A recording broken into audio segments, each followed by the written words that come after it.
अभी पाकिस्तान की supreme court ने एक कमेंट्स पास किया, एक ऑर्डर भी कहें या इस तरह से एक अपनी राय, और वो ये, दुनिया में आज तक किसी देश में किसी अदालत ने ऐसी चीज नहीं कही। पाकिस्तानी सुप्रीम कोर्ट ने कहा कि जो पाकिस्तानी आर्मी है, पाकिस्तानी सेना, वो सरहद की निगहबानी करे, देश की रक्षा करे, जिसके लिए वो है, बिजनेस ना करे, कारोबार ना करे।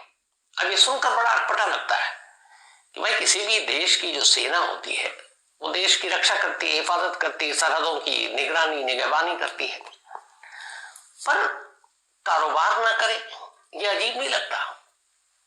आपको सुनकर अजीब लगेगा कि अगर कोई किसी देश की सेना चावल, दाल, घी, मंजन, कपड़े, तेल, गैस, प्लॉट, घर, सीमेंट, ये सारी चीजें बेचने लगे और इसका कारोबार करे, तो कैसा लगेगा सुनकर कि भैया तुम आर्मी में हो, तुम्हारा काम है कुछ और, ये तुम व्यापारी कब से बन गए। लेकिन सुप्रीम कोर्ट ने यूं ही नहीं कहा। आप जानकर हैरान रह जाएंगे कि पाकिस्तान की आर्मी जो बिजनेस करती है, उसका जो नेटवर्क है, जो उनकी पूरी कमाई है, जो उनका सब कुछ है, वो हमारे देश के अंबानी और अडानी की टोटल प्रॉपर्टी से भी ज्यादा है। अब अंबानी और अडानी ये एशिया और दुनिया के टॉप में आते हैं, जिनके पास बेइंतहा पैसा है, लेकिन इन दोनों से ज्यादा मिलाकर पाकिस्तानी आर्मी के पास है। कैसे, कहां से? पहला सवाल। दूसरा, क्यों हमेशा पाकिस्तान और इंडिया के रिश्ते खराब रहते हैं? इसके पीछे कौन है? वहां की सरकार या आर्मी? 3, 77 साल हो गए, 77 ईयर पाकिस्तान को बने हुए।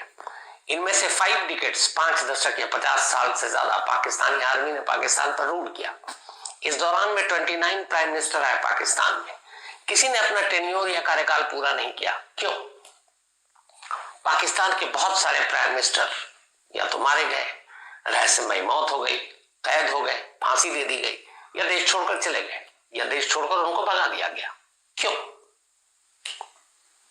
ये सारे क्यों और ये बिजनेस, इन सारी चीजों के सवाल के जवाब आपको आज इस कहानी के जरिए आपको देने की कोशिश करता हूं। 1947 में जब भारत और पाकिस्तान का बंटवारा हुआ, तो उस वक्त ये हुआ कि भाई धर्म के नाम पर जो जिधर जाना चाहे, रहना चाहे जाए।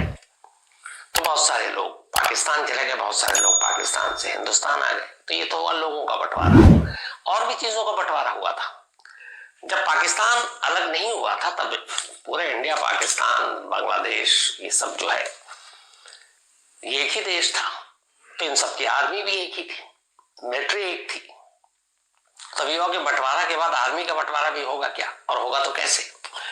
इंडस्ट्री थी बहुत सारी, जिससे देश चल रहा था। तो इन सब की आर्मी भी एक ही थी, मिलिट्री एक थी। तब युवा के बंटवारा के बाद आर्मी का बंटवारा भी होगा क्या, और होगा तो कैसे? इंडस्ट्री थी बहुत सारी, जिससे देश चल रहा था। तो उस इंडस्ट्री का बंटवारा कैसे होगा? फिर पूरे देश में एक ही बैंक था, जो हमारे आज भी RBI, reserve bank of India, वो पाकिस्तान की तरफ भी था। तो उसका बंटवारा कैसे होगा? तो बाकायदा इसके लिए भी अंग्रेजों के साथ मिलकर बैठक हुई, बातचीत हुई, और फिर यह तय हुआ कि पाकिस्तान जब अलग देश बना तो उसको जो कुल मिलिट्री सब मिलाकर थे, हमारी आर्मी, सेना, उसका 33% पाकिस्तान को देंगे। मतलब सेना के अंदर भी बंटवारा हुआ, और यह हुआ कि 33% मिलिट्री पाकिस्तान में जाएगी, और वो पाकिस्तान उनको ओन करेगा। बाकी के हमारे देश में, अपने भारत के हिस्से में आए। फिर यह है कि टोटल रेवेन्यू उस वक्त कितनी हमारे पास माल थे, खजाने में कितने पैसे थे, जो हर देश का होता है, तो रेवेन्यू कितना। तो इसमें हुआ कि रेवेन्यू टोटल जो है उसका 17%, 17% पाकिस्तान को देंगे।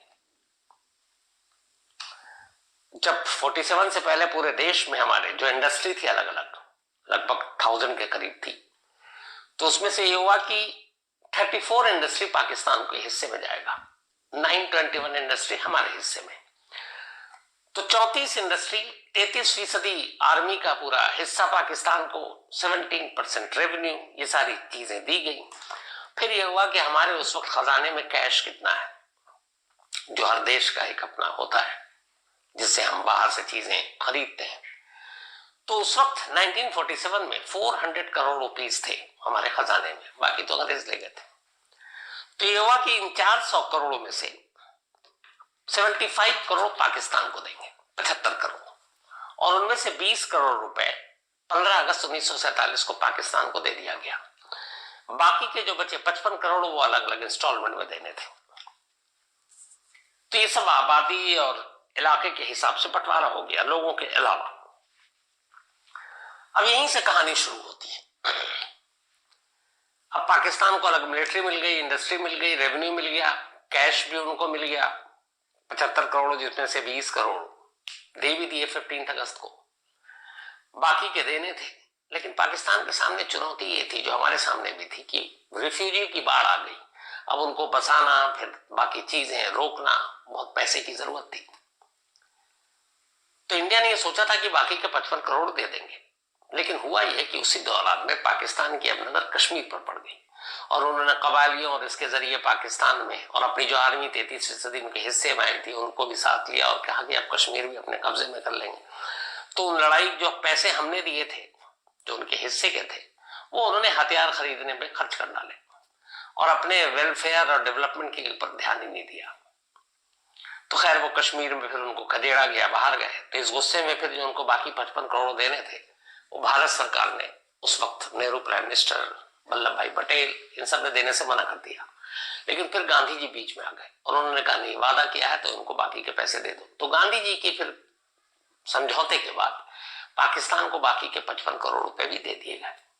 चलो जाओ, तुम अपना जो करना है करो। अब यहां से पाकिस्तान अपने नया एक देश, अपने आप को भाई विकसित करे, डेवलप करे, इंडिया अपना करे। पर मजबूरी ये थी कि पाकिस्तान के पास जिन्ना के अलावा कोई ऐसा लीडर ही नहीं था। और हमारी खुशनसीबी ये थी कि इंडिया के पास गांधी जी, जवाहरलाल नेहरू, वल्लभ भाई पटेल और न जाने कितने ऐसे लीडर जो मजबूत, जिनकी एक सोच, एक विजन था। तो अब ये हुआ कि भाई देश तो आजाद हो गया, अंग्रेजों को तो भगा दिया गया, अब चलो हम लोग कुछ अपना डेवलपमेंट का काम करें। तो इंडिया तो डेवलपमेंट के काम में लग गया। लेकिन पाकिस्तान कुछ समझ ही में नहीं आ रहा। कोई भी देश चलता है अपने होम प्रोडक्शन से, क्या क्या आपके पास प्रोडक्ट कर सकते हो आप, खेती बाड़ी, बाकी फैक्ट्रीज, और एक्सपोर्ट से, क्योंकि उससे पैसे आते हैं। अब पाकिस्तान का ये कि प्रोडक्शन के नाम पे कुछ नहीं, और उन्होंने ध्यान नहीं भी दिया, कुछ चीजें कर सकते थे, और एक्सपोर्ट कुछ ऐसी चीज थी नहीं कि बाहर के कोई देश खरीदे और उनको फॉरेन करेंसी मिले।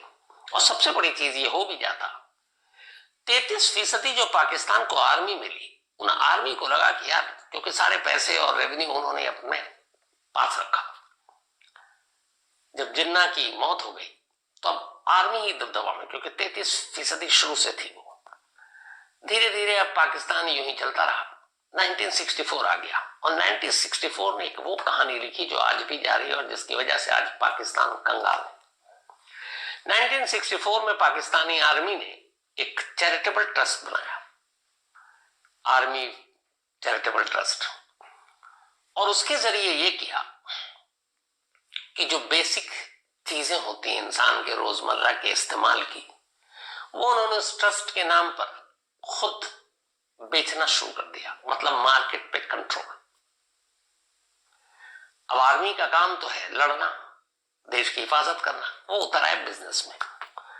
अब बिजनेस में भी ऐसे उतरे कि सब कुछ फ्री का, जमीन भी फ्री का मिल रहा है, रेट भी अपने हिसाब से, कानून भी अपने हिसाब से बना रहे हैं।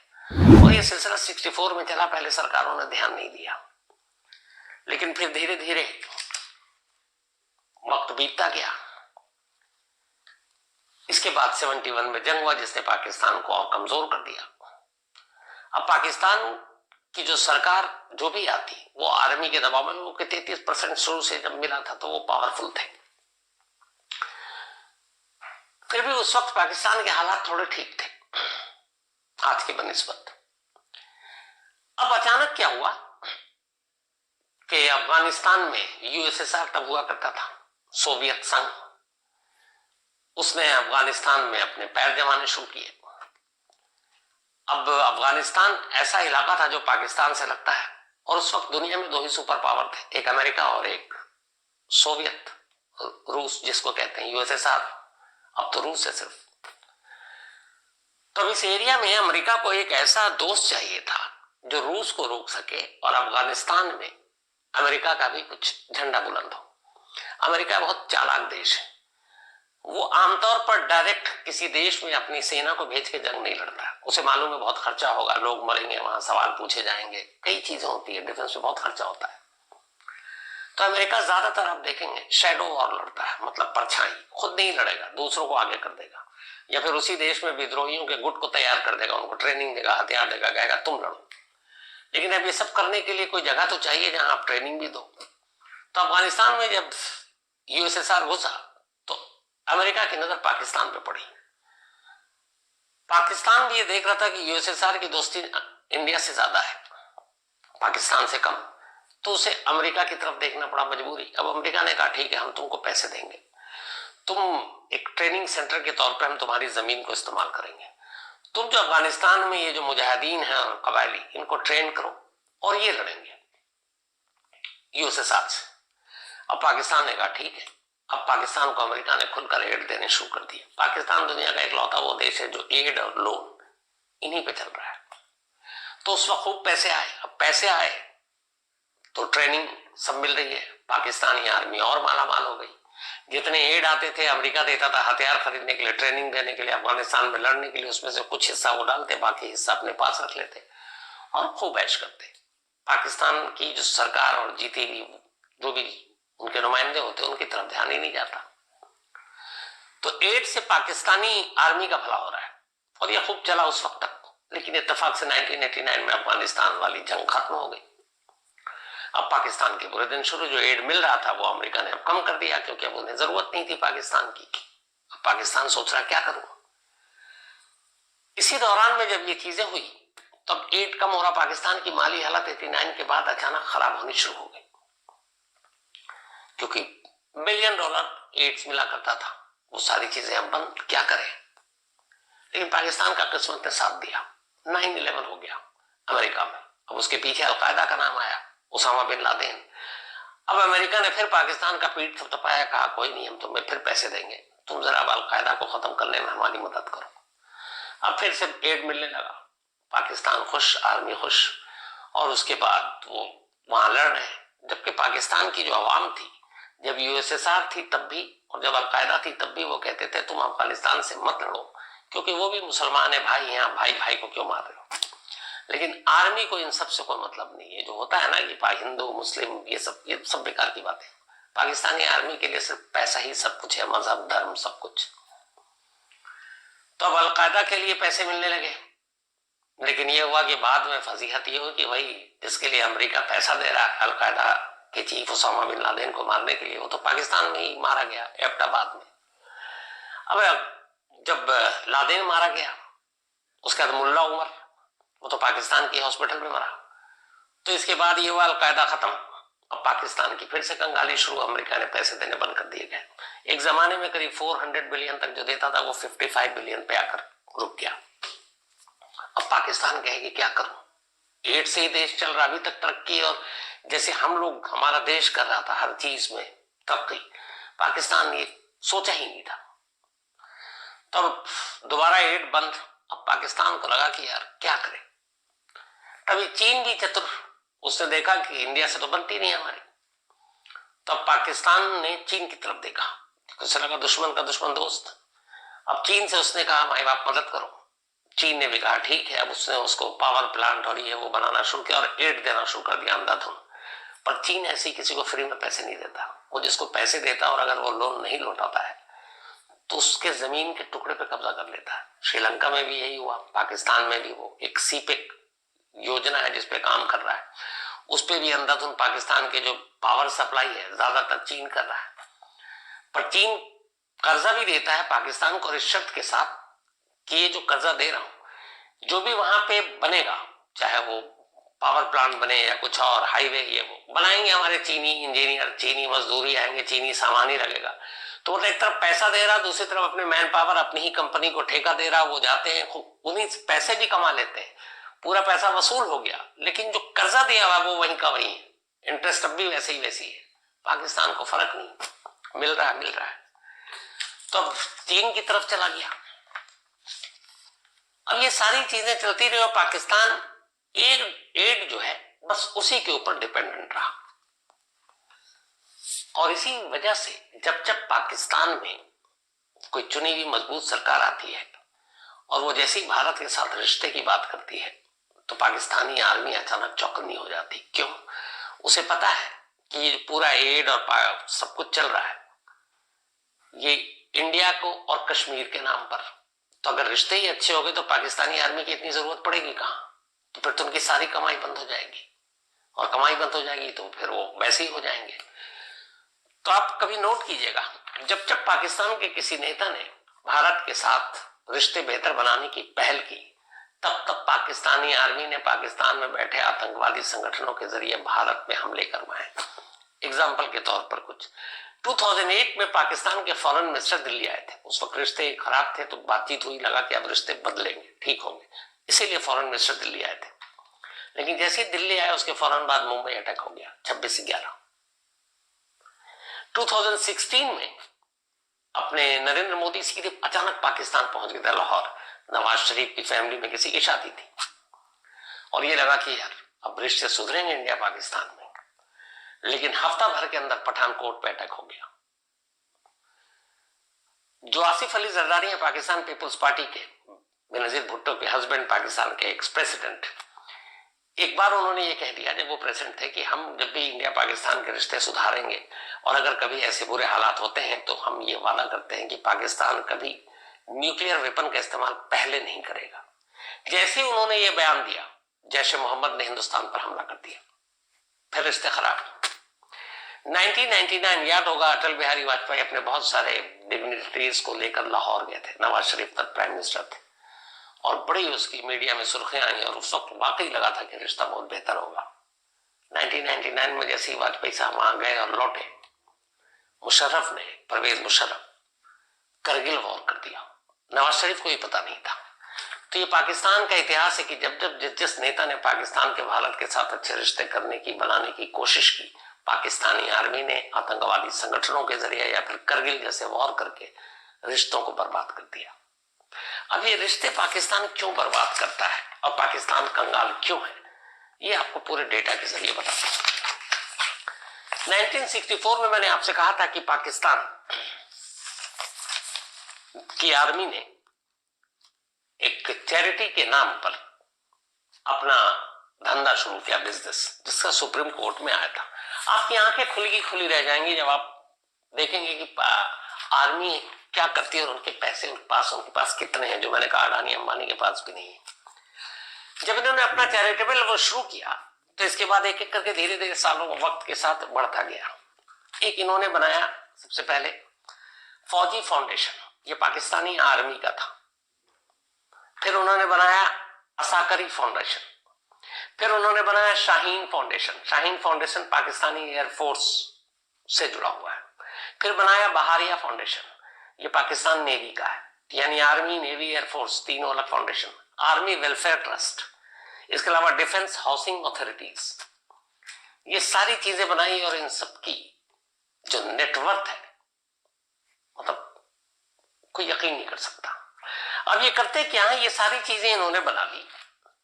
इसको बनाने के बाद एक आम आदमी के रोजमर्रा के इस्तेमाल की जितनी भी चीजें हैं वो सब पाकिस्तानी आर्मी, अब पाकिस्तानी नेवी, पाकिस्तानी एयरफोर्स बेचने लगे। क्या क्या बेचते हैं, क्या क्या बोलूं, मतलब हो सकता है कि कोई चीज छूटी ना हो। ये जो बेचते हैं और इससे जो पैसा, पहले तो फायदा होता है, ये सारा जो कुछ होता है ये तय होता है रावलपिंडी से कि कौन चीज कहां किस रेट में बिकेगी और क्या क्या ये बेचते हैं। पहले उसकी लिस्ट देख लीजिए। पाकिस्तान के सबसे बड़े रियल एस्टेट डेवलपर जो है, जैसे अपने यहां बहुत सारे होंगे ना तो बिल्डिंगें बनाते हैं, जैसे डीएलएफ है या और भी है, पाकिस्तान में पहले नंबर पर जिसका नाम आता है वो पाकिस्तानी आर्मी का ही है। ये पाकिस्तान के सबसे बड़े रियल एस्टेट डेवलपर है। 50 अलग अलग हाउसिंग प्रोजेक्ट्स इस वक्त भी पाकिस्तान के अंदर पाकिस्तानी आर्मी से ही चल रहा है। पाकिस्तान के लाखों एकड़ जमीन पाकिस्तानी आर्मी ने ले रखा अलग अलग हाउसिंग प्रोजेक्ट्स के लिए। सिर्फ डीएचए इस्लामाबाद ये पाकिस्तानी आर्मी का है, 16,000 एकड़ पर हाउसिंग कॉम्प्लेक्स बन रहा है। डीएचए कराची 12,000 एकड़ पर प्लॉट्स घर बन रहे हैं। अब ये करते क्या है कि सरकार से ये सारी जमीन फ्री में लेते हैं, फ्री में लिया और इसके बाद अब उसको डेवलप करते हैं और ऊंचे ऊंचे दामों पर ये आम लोगों को घर बनाकर बेच रहे हैं, ऊंचे ऊंचे दामों पर। और सबसे बड़ी बात यह है कि जो पाकिस्तानी आर्मी जितनी भी बिजनेस करती है ना, इन सब पे टैक्स में छूट है, तो टैक्स भी नहीं देना पड़ता है। ये तो हो गया आपको रियल एस्टेट। फर्टिलाइजर, खाद और सीमेंट, पाकिस्तानी आर्मी से ज्यादा बड़ा धंधा पाकिस्तान में किसी का नहीं है।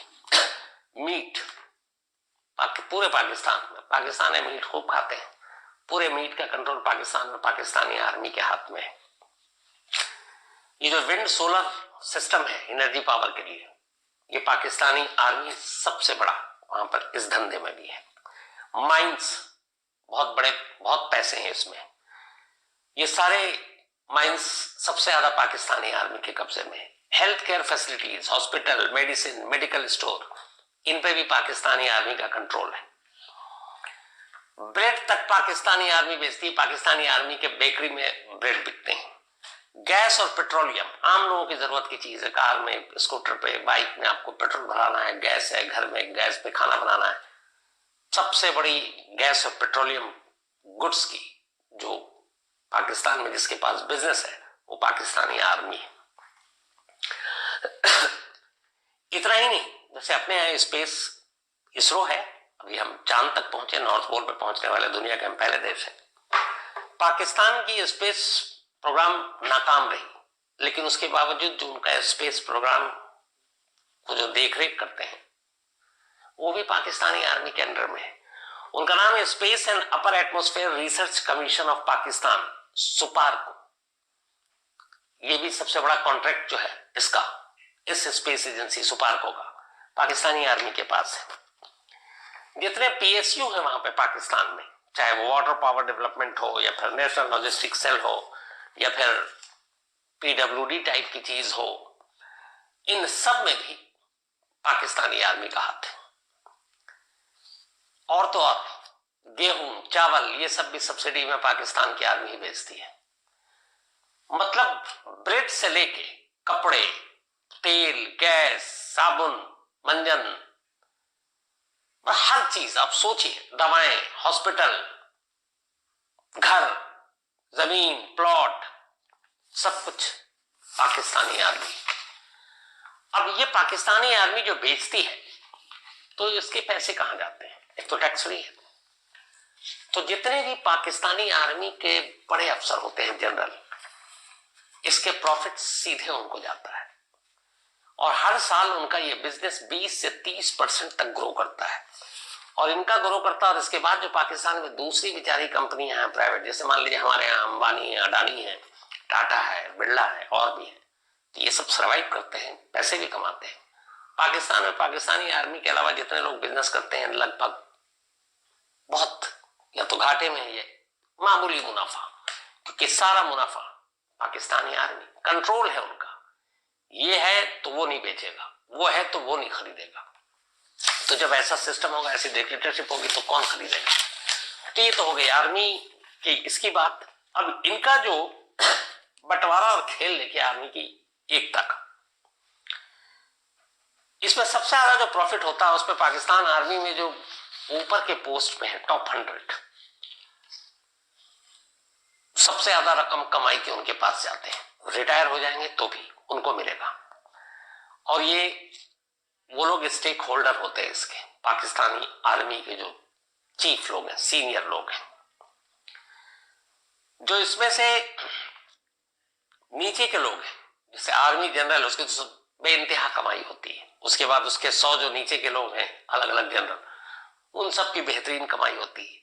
जो नीचे के 50% रिटायर्ड कमांडर्स और उसके ऊपर के ऑफिशियल हैं, इससे ऊपर के पाकिस्तान आर्मी में या पाकिस्तानी नेवी में या एयरफोर्स में, इनको भी डायरेक्टली इसी का मुनाफा जाता है। रिटायर हो गए, पूरी जिंदगी आप तसल्ली से बैठकर खाइए। जो बाकी के 30% नीचे के लोग हैं और नीचे थोड़े से हैं जिनको पूरे पैसे नहीं मिल रहे, उनके लिए भी इंतजाम है वहां कि चलो तुमको एम्बेसडर बना देंगे, फॉरेन सर्विस में डाल देंगे, ब्यूरोक्रेसी में डाल देंगे। अब और नीचे आइए पाकिस्तान में, ऊपर से नीचे तक वालों का ख्याल रखा जाता है। जो नीचे के हैं बेचारे बहुत हाई रैंक के काम नहीं करते हैं, उनको भी कहा जाता है तुम्हारे रिटायरमेंट के बाद भी तुम्हारे रोजगार या तुम्हारे खाने पानी का पूरा इंतजाम है। उनको अलग अलग गवर्नमेंट की एजेंसियां जो होती हैं उसमें लगा दिया जाता है, जैसे किसी बोर्ड में कुछ बैठा दिया कहीं और। तो ये सारी चीजें होती हैं, मतलब एक भी आर्मी वाले को छोड़ते नहीं है, लेकिन ऊपर वाले के तो कमाई की गिनती ही नहीं है कि वो कितने पैसे कमाते हैं। अब कितने पैसे कमाते हैं और कितने पैसे हैं, इसकी एक लिस्ट अगर आप देखेंगे, पाकिस्तान का जो 22-23 का बजट है, आप इस तस्वीर से देखिए, टोटल पाकिस्तान का बजट वो था 9,502 बिलियन डॉलर, यानी कि 9502 बिलियन डॉलर टोटल पाकिस्तान का बजट। और पाकिस्तान के डिफेंस यानी आर्मी का बजट कितना था, उसमें से 1523 बिलियन। मतलब आप अंदाजा लगाइए कि 9,500 बिलियन में से 1,500 बिलियन तो सिर्फ डिफेंस को चला गया, आर्मी को। सिर्फ पाकिस्तान के टॉप 100 जो आर्मी के ऑफिशियल्स हैं उनका नेटवर्थ का भी एक रिपोर्ट आई है, 3,500 करोड़ से ज्यादा है। 100 आर्मी के सिर्फ ऑफिशियल्स के 3,500 करोड़ रुपए। पाकिस्तान में कंगाली है, भूखमरी है, गरीबी है, लेकिन आप इनके 100 सिर्फ लोगों की कमाई देखिए। पाक आर्मी का अपना नेटवर्क जो ये आपको बताया सारा, ये जो बिजनेस करते हैं, 1 लाख करोड़, 1 लाख करोड़ है जो ये सब कर रहे हैं। अब आइए, ये सब कुछ होने के इसके अलावा एक बड़ी इंटरेस्टिंग चीज है, पाकिस्तान के एक आर्मी के चीफ थे जावेद बाजवा, कमर जावेद बाजवा, वो रिटायर हुए, तो इन लोगों को अपना कुछ देना पड़ता है, कुछ फिगर। तो 2016 में कमर बाजवा की जो वाइफ थी उनका नेटवर्थ, उनकी कमाई दिखाया गया था 0 रुपीज 2016 में। 2023 में कमर बाजवा की वाइफ का नेटवर्थ, अकेले उनकी वाइफ का जो है नेटवर्थ, वो था टोटल करीब 22 करोड़ रुपए, बल्कि सॉरी 220 करोड़ रुपए, 220 करोड़। जनरल की पाकिस्तानी आर्मी के सबसे बड़े चीफ, उनकी वाइफ 2016 में 0 रुपीज, 2022 में 220 करोड़ रुपीज। और पूरे बाजवा फैमिली का नेटवर्थ, जिनका इनका शुरू में 5 करोड़ भी नहीं था, रिटायरमेंट के बाद इनका पूरा बाजवा फैमिली का जो नेटवर्थ है वो है 1270 करोड़ रुपए। अब यही वजह है कि जब आर्मी में इतनी कमाई है, आप बिजनेस कर रहे हो तो सब मिलकर रहेंगे। ऐसे में अगर कोई पॉलिटिशियन आता है और वो इस तरफ देखता और कहता है कि ये क्या आपका काम है देश की हिफाजत करना, आप तो धंधा कर रहे हो, आप तो बिजनेस कर रहे हो, तो जब जब ऐसा होता है पाकिस्तानी आर्मी उसको किनारे कर देती है। कई पाकिस्तान के पीएम मरे, गोली चली, आज तक एक का भी खुलासा नहीं हुआ है। बेनजीर भुट्टो को गोली मारी गई, इमरान खान पे भी हाल में गोली चली, आपके इवन ज़ियाउल हक प्लेन से आए, उसके बाद ब्लास्ट हुआ, क्या हुआ पता नहीं। आपके देश निकाला हो गया परवेज मुशर्रफ, जो खुद तख्ता पलट गया था नवाज शरीफ का, बाहर। एक और थे, वो भी बाहर। तो कितने लोग मरे, कितने को, भुट्टो को तो फांसी ही दे दी गई। तो इन सब के पीछे कौन हो सकता? वजह यह कि आर्मी के पास पैसे इतने, अडानी अंबानी से भी ज्यादा, कि कोई भी अगर उनका बाहरी आता है, पॉलिटिशियन आता है, तो वो बर्दाश्त नहीं करते। और एक ही सूरत में बर्दाश्त करते हैं कि या तो तुम आंख बंद करके रहो, हमें जितने प्लॉट चाहिए ये तुम करो, हमारे बिजनेस के लिए जो कानून है, रेट बढ़ाना है तो रेट बढ़ाओ, नहीं बढ़ाओगे तो सरकार गिरा दूंगा, या फिर तुमको अंदर कर दूंगा, या बाहर भेज दूंगा, या फिर किसी झूठे केस में फंसा दूंगा। ये शुरू से पाकिस्तान में होता रहा है। और यही वजह है कि हिंदुस्तान के साथ भी पाकिस्तानी आर्मी, कई ऐसे पॉलिटिशियन आए जो इंडिया के साथ बेहतर रिश्ते बनाना चाहते थे, लेकिन पाकिस्तानी आर्मी को पता है कि अगर इंडिया के साथ रिश्ते अच्छे हो गए तो फिर ये इतना जो खर्चा है डिफेंस बजट का, करीब 1523 बिलियन, इसकी जरूरत नहीं पड़ेगी। और फिर पाकिस्तानी आर्मी ये सब धंधा कैसे करेगी वहां लोगों को। लेकिन उसका नुकसान ये हो रहा कि पाकिस्तान कंगाल, पाकिस्तान एक बेगर देश के तौर पर आया, क्योंकि वो सिर्फ लोन लोन लोन और एड पर ही सफर कर रहा है। पूरे पाकिस्तान में आपने देखा होगा ब्लैकआउट, बिजली की किल्लत है, वहां पे खाद्य की कीमत है, गेहूं की बोरियां लूटी जा रही थी, पेट्रोल के दाम, सब्जियों के दाम, अनाज के दाम आसमान छू रहे हैं। वजह यह कि कंट्रोल आर्मी का है और आपका ना प्रोडक्शन है ना आपका एक्सपोर्ट है। पाकिस्तान के खजाने में पैसे नहीं बचे, फॉरेन एक्सचेंज जो कहते हैं हम, फॉरेक्स मनी, क्योंकि कोई भी देश जब बाहर से कोई चीज खरीदता है तो उसके लिए आप पाकिस्तानी करेंसी तो देगा नहीं, औकात नहीं है उसकी। तो हर देश दो चीजों से खरीदता है, मेनली गैस हो या ऑयल हो, आपको ये दो चीजें तो जरूरी है, क्योंकि तेल और गैस तो आप पैदा नहीं करते हो। तो या तो गोल्ड का आपके पास खजाना हो, गोल्ड देकर खरीदिए, या फिर फॉरेन करेंसी हो जैसे कि डॉलर हो, या उस देश की करेंसी जहां से आप खरीद रहे हैं। तो पाकिस्तान के खजाने में वो भी नहीं है, बहुत कम है फॉरेन करेंसी। पता नहीं कब तक ऐसे चलेगा। श्रीलंका का हाल आप देख चुके हैं, हाल में कंगाल हो चुका था।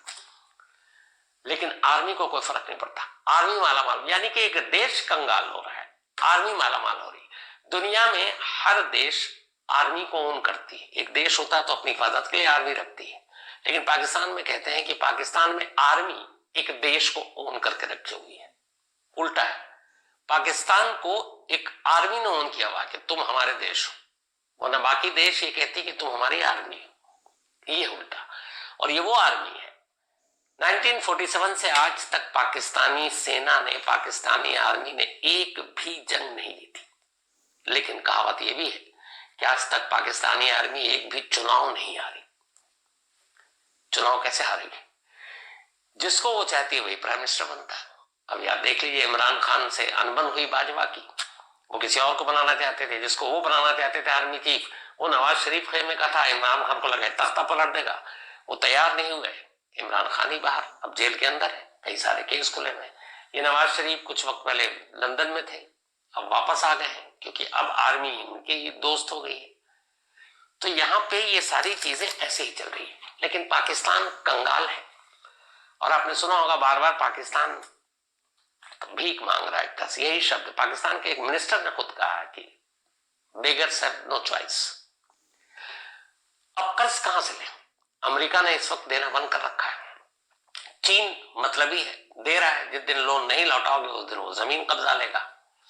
तो अब दो जगह बचती है, एक है आपका वर्ल्ड बैंक, एक है IMF. IMF means international monetary fund.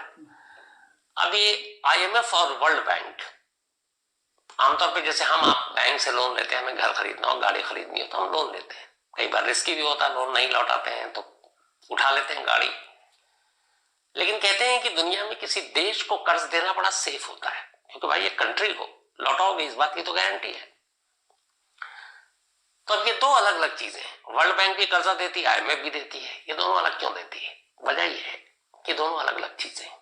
World bank किसी भी देश को सिर्फ इसलिए कर्जा देती है कि उस देश में कोई डेवलपमेंट का काम हो। जैसे हमारे यहाँ रेलवे की जाल बिछाना, हमें हाईवे बनाना हो, हमें सड़क बनाना, एक्सप्रेसवे बनाना हो, हमें बेहतरीन हॉस्पिटल बनाने हैं, बेहतरीन बाकी चीजें बनाने, कॉलेज स्कूल बनाने हैं। तो जहां लगेगा कि ये विकास का काम के लिए पैसे मांग रहे हैं, डेवलपमेंट के लिए, तो वर्ल्ड बैंक मदद करती है।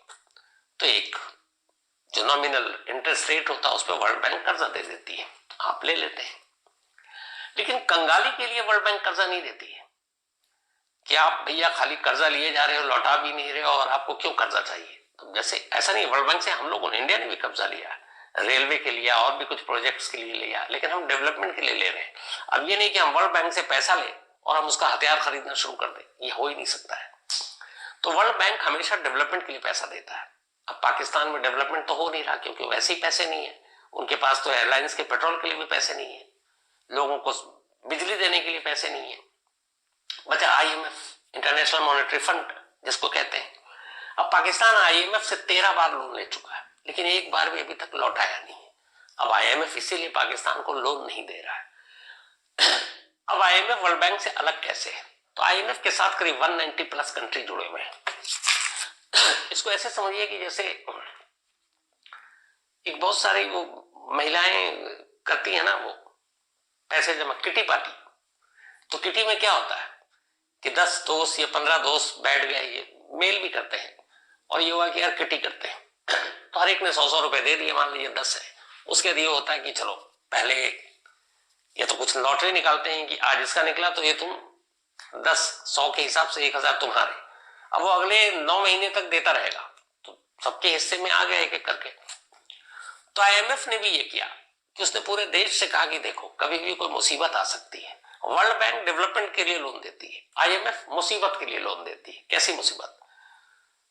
आपके यहां नेचुरल डिजास्टर हो गया, भूकंप आ गया, बाढ़ आ गई, या कोई और सुनामी आ गई, तबाही आ गई, तो कहता है कि भाई ऐसे में मदद करो। ये आपके ऊपर हमला कर दिया किसी ने, जंग हो गई, जंग में सारे पुल, सड़क, जो बाकी चीजें हैं, अस्पताल, कॉलेज सब उड़ गए, टूट गए, जैसे अभी यूक्रेन में हो रहा है।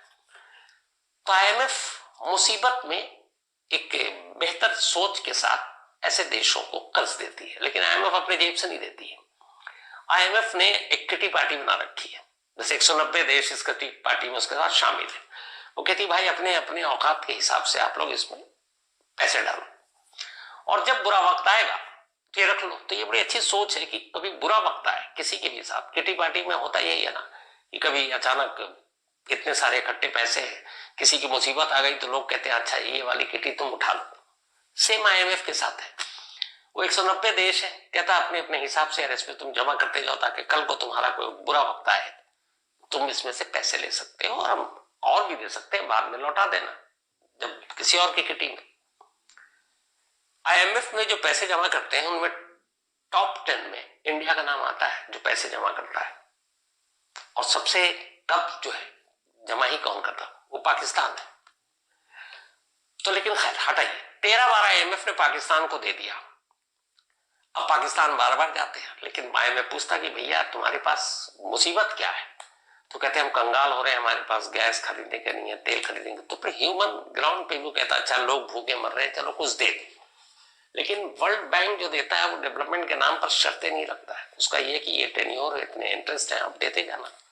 आईएमएफ की बड़ी सख्त शर्तें होती है। एक, जब पैसे देता है तो फिर ये भी देखता है कि इसका सही यूज कर रहा है कि नहीं, ले रहा है तेल के नाम पर खरीद, हथियार तो नहीं रहा कश्मीर के लिए। नंबर 2, वो कहता है कि तुमने पैसे तो ले लिए, तेल भी खरीद लो, लेकिन तुम अगर सरकार पॉपुलर है और वो कह रही है हम चुनाव जीतने के लिए तेल 10 रुपए से 5 रुपए कर देंगे, तो यार ये तो हमारा नुकसान है, पैसे डूब जाएंगे। तुम सस्ता नहीं करोगे, तुम तेल महंगा कर दो, तुम गैस महंगा कर दो, तुम ये चीजें महंगा कर दो। आईएमएफ ये भी कंट्रोल करती है, कहती है आप इंडियन के रेट्स बढ़ाओ। अब गवर्नमेंट की प्रॉब्लम ये है कि चुनाव सर पर है, महंगाई कर देगी, रेट बढ़ जाएगी, तो लोग उसको जीना आराम कर देंगे। तो आईएमएफ इसलिए फिर पैसा देना मुश्किल हो जाता है। तो इसीलिए जब पैसे नहीं देती आईएमएफ तो पाकिस्तान चीन की तरफ, कभी अमेरिका की तरफ नजरें घुमाता है कि भाई कुछ दे दो। लेकिन आप सोचिए कि ऐसा कौन सी दुनिया में देश होगा जो देश कंगाल है, जहां बेचारे लोग परेशान है और वहां की आर्मी सारे माला माल, मतलब कई कई 100,000 करोड़ रुपए के मालिक है। और यही वजह है कि इस सारी चीजों पे कंट्रोल करने के लिए पाकिस्तान की आर्मी जिंदगी में नहीं चाहती कि वहां एक मजबूत सरकार हो। और पिछले 77 सालों में इतिहास है कि पाकिस्तान ने 29 प्राइम मिनिस्टर देखे, लेकिन एक ने भी 5 साल का टेन्योर पूरा नहीं किया। इस दौरान में कई पीएम मरे, कई बाहर गए, कई कुछ को फांसी हो गई, लेकिन एस्टेब्लिश नहीं हो पाए, क्योंकि पाकिस्तानी आर्मी जिंदगी में नहीं चाहती कि एक मजबूत सरकार पाकिस्तान में आए जो लोगों की भलाई करे। और मजबूत आएगी, ताकत होगी, तो फिर लोगों का भला होगा, पाकिस्तान के लोग, और पाकिस्तान के लोगों का भला होगा तो उन्हें लगेगा हाँ यार ये चीजें तो हमारी है, ये सस्ती मिल सकती है। लेकिन जिस चीज पे पाकिस्तानी आर्मी का कंट्रोल है, वो अपने हिसाब से गेहूं, दाल, चावल, आटा, तेल बेच रहा हो, सोचिए, तो फिर लोगों के पास चॉइस कहां है? ऊपर से आर्मी है, आप आवाज भी नहीं निकाल सकते, ना उठा सकते हो। एक फ्री की जमीन आर्मी खरीद कर 100 रुपए में बेच रही है, और वही जमीन एक दूसरा जो डेवलपर है या बिजनेसमैन है वो उसको 150 में अगर बेचेगा तो आर्मी वाले उसको डंडा कर देते हैं कि भाई तुम ऐसे नहीं चलेगा, ये हम बेचेंगे। तो गुंडागर्दी यहां भी है। बस इसी से समझ लीजिए कि इंडिया और पाकिस्तान के रिश्ते कभी अच्छे क्यों नहीं हो सकते। और पाकिस्तान की जनता जब जब, ऐसा नहीं है वहां की जनता को भी ये सब चीजें पता नहीं है, बहुत सारी रिपोर्ट आ चुकी है, छप चुकी है, पाकिस्तान की जर्नलिस्ट ने ही आर्मी की ये इनसाइड स्टोरी की एक पूरी बुक लिखी है। लेकिन परेशानी है कि जब जब जनता वहां विरोध करती है तो पाकिस्तानी आर्मी के पास एक ही सुर, एक ही धुन, और वो है कश्मीर। वो बस उठ के आते हैं और कहते हैं कश्मीर, कश्मीर को लेना है, और इसके बाद पाकिस्तानी जनता को अपने सारे दुख दर्द भूल जाते हैं। कहते कोई बात नहीं, एक वक्त नहीं खाएंगे, एक दिन गाड़ी नहीं चलाएंगे, एक दिन अंधेरे में सो लेंगे, बट ठीक है, सेना सही कह रही। लेकिन कब तक? एक ना एक रोज लोगों की आंखें खुलेंगी, पाकिस्तान की जनता की, आवाम की, और फिर पाकिस्तानी आर्मी का हिसाब किताब होगा। और होना भी चाहिए। एक डेमोक्रेटिक कंट्री में जरूरी है कि एक सरकार सबसे ऊपर हो, मजबूत हो, और आर्मी का वही रोल है जो उनको करना चाहिए, जैसे हमारे देश में, जैसे दुनिया के बाकी देशों में। लेकिन जिस देश की आर्मी साबुन, तेल, मंजन, गाड़ी, घर, बंगला बेचने लगे, फिर आप उससे क्या उम्मीद करेंगे? तो ये थी आज की कहानी। कैसी लगी अपनी राय जरूर दीजिएगा और बताइएगा भी। और मुझे लगता है कि एक कहावत है कि किसी के लिए भी एक अच्छा पड़ोसी होना बहुत जरूरी है। तो काश पाकिस्तान की आर्मी भी ये समझ जाए और ये लालच और ये सारी चीजें छोड़ दे। लोग मर रहे हैं, कंगाल हैं, लोन पे लोन मांग रहे हैं, और वो अपना घर आबाद किए जा रहे हैं। लंदन से लेकर स्पेन से लेकर अमेरिका तक का पाकिस्तानी आर्मी के इतने जनरल और उसके नीचे के लोग हैं जिनकी बेइंतहा प्रॉपर्टी है, उनके बच्चे सब विदेश में पढ़ते हैं, वो जाकर वहीं सेटल हो जाते हैं, लेकिन जनता वही है। अब पता नहीं पाकिस्तान की आवाम को भी ये चीजें